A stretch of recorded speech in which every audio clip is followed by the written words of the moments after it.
Imaginons une seconde que Sambi, qui est un prisonnier détenu, réussisse au bac 2026. C'est exactement ce qui s'est passé cette année. Enfin, je suis de retour après mes vacances et je vais reprendre mes vidéos. Donc, si vous voulez me suivre, vous pouvez vous abonner. Et on va commencer par le secrétaire général du gouvernement, le fils d'Azali Nour Fatah Azali, qui est une étoile montante et qui a changé radicalement le visage du gouvernement. On ne peut pas vraiment mettre de soupçons parce qu'il a mis une certaine transparence. Il a lancé un appel d'offres cette semaine et l'appel est encore valide jusqu'au 10 août. Donc, si vous voulez postuler, vous pouvez postuler jusqu'à présent.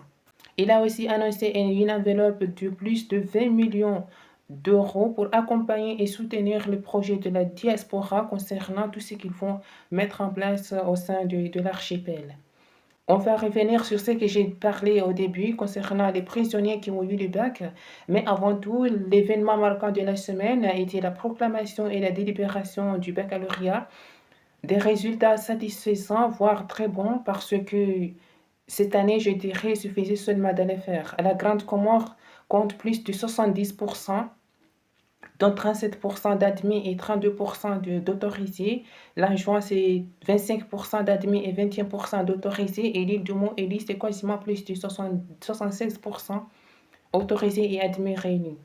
Concernant les détenus qui ont reçu au bac, l'affaire remonte il y a des mois d'ici, suite à un conflit qui opposait deux villages à la Grande Comore, le village de Dibouani et le village de Mbambani, où des enfants de ce village ont été pris par la police et ont été détenus à la prison de Moroni. Mais il y a des semaines d'ici, ou des mois, le gouvernement, le parquet avait reconnu que des candidats peuvent se présenter au baccalauréat. Et il y avait parmi eux candidats, quatre enfants qui ont été des candidats au bac.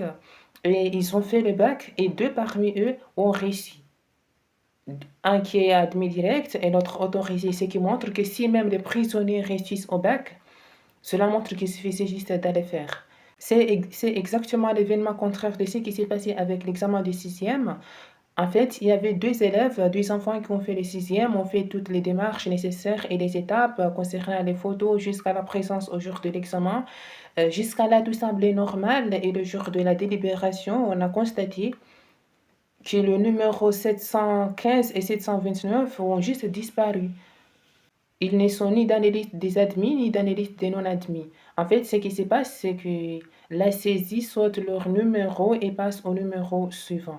On continue avec Rof qui a mobilisé le village de Mbeni autour d'un ambitieux gymnase de plus de 650 millions de francs comoriens, soit plus de 1,33 million d'euros et plus aussi de 1600 places. En fait, lui, on le connaît, c'est un rappeur franco-comorien, originaire de Mbeni. Il a fait son retour cette semaine avec des accueils chaleureux sur les réseaux comme en présence. Et il n'est pas venu juste pour une visite, mais aussi pour des projets. Il s'agit d'un projet qui comprendra des salles de basket, de basketball, de handball, de volleyball et beaucoup d'autres choses pour développer évidemment les îles et mettre en valeur en premier son village natal. Chose qui a été saluée par beaucoup de notables et beaucoup de personnalités célèbres aux Comores. Autre chose, c'est l'interdiction de certains métiers, notamment le commerce de petite taille pour les immigrés qui n'ont pas la nationalité comorienne, évidemment. En fait, moi, en personne, je trouve que c'est un projet un peu raciste. Imaginons un étranger, un immigré qui fait juste, je sais pas, un commerce de petite taille qui vend des trucs au volo-volo ou des choses pareilles. Je ne sais pas en quoi ça menace le pays. Mais parce qu'on est pauvre, parce qu'on n'arrive pas à avoir des emplois, donc certains politiciens pensent peut-être que c'est ça qui nous empêche de développer ou qui nous empêche d'avoir de quoi faire. C'est le même projet qui a mené avec le Parti du Rassemblement national en France, le Jourdan Parti là, interdire des métiers aux étrangers et aux immigrés. Pourquoi? On continue avec le président de la Fédération comorienne de football, Saïd Ali Saïd Atouman, qui dit qu'il va réfléchir concernant la proposition du président de la FIFA, Gianni Infantino, concernant la création et la vente d'une société commerciale privée de la FIFA. En fait, il s'agit d'un projet qui vise à vendre une partie de la FIFA ou de choses pareilles à des investisseurs privés proches de Donald Trump, évidemment, afin de générer plus de revenus.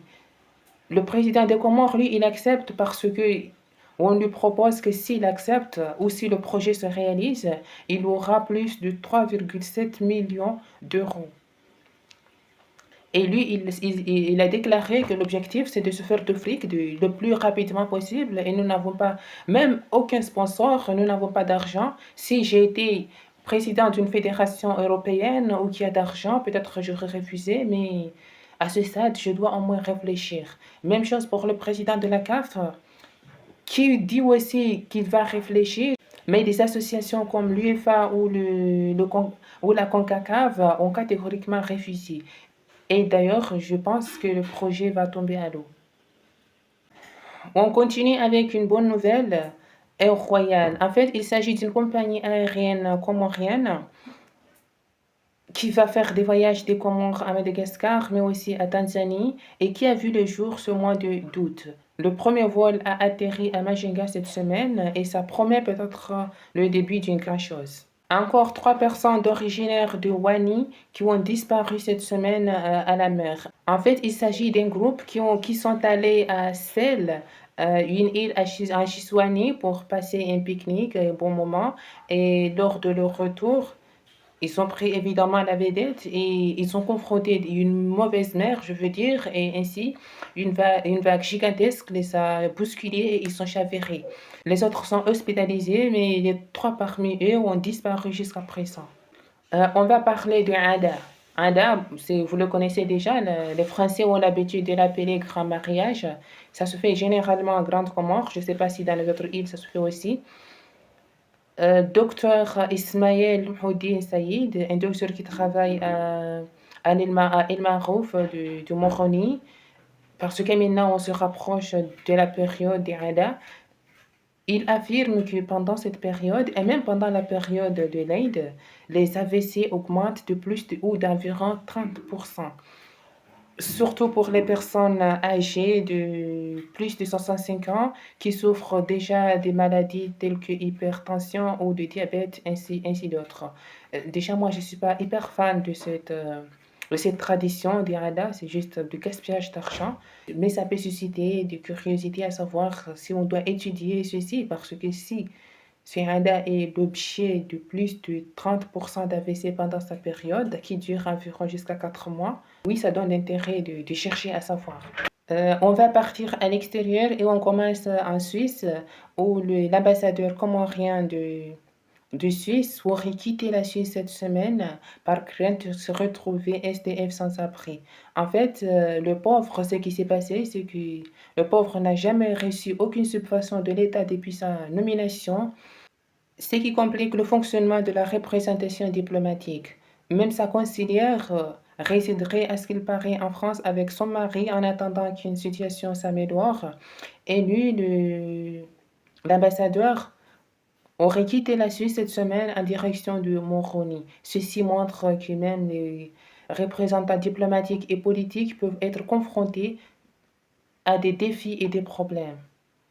Autre chose, Ibrahim Madi, un ressortissant comorien, a été retrouvé mort en Égypte. Il s'agit de l'un des anciens membres de cette communauté comorienne en Égypte. Jusqu'à présent, les services diplomatiques comoriens et les autorités égyptiennes travaillent ensemble pour chercher à connaître l'origine de cet incident, mais jusqu'à maintenant, aucun détail. En tout cas, l'Égypte, depuis quasiment 200 jusqu'à présent, la vie des Comoriens est vraiment en danger. Il y a toujours, tout le temps, des choses qui se passent, souvent même avec la police. On se rappelle, il y a 4 mois d'ici, la situation a été chaotique. Et pour finir, en France, une lettre a été envoyée au président de la France, Emmanuel Macron, pour arrêter et expulser Foundi Farardine aux Comores. Pour ceux qui ne le connaissent pas, il s'agit d'un Comorien qui est en France, mais à ce qu'il paraît, qui critique vraiment le gouvernement comorien Aussi même le président Azali et sa femme et ainsi a fait l'objet de plusieurs débats, surtout avec les journalistes, où on lui suppliait d'arrêter des choses comme ça. Bon, ça il a aussi ses raisons et cette semaine, le gouvernement ou les Comoriens n'ont pas pu supporter, ils veulent maintenant son arrestation.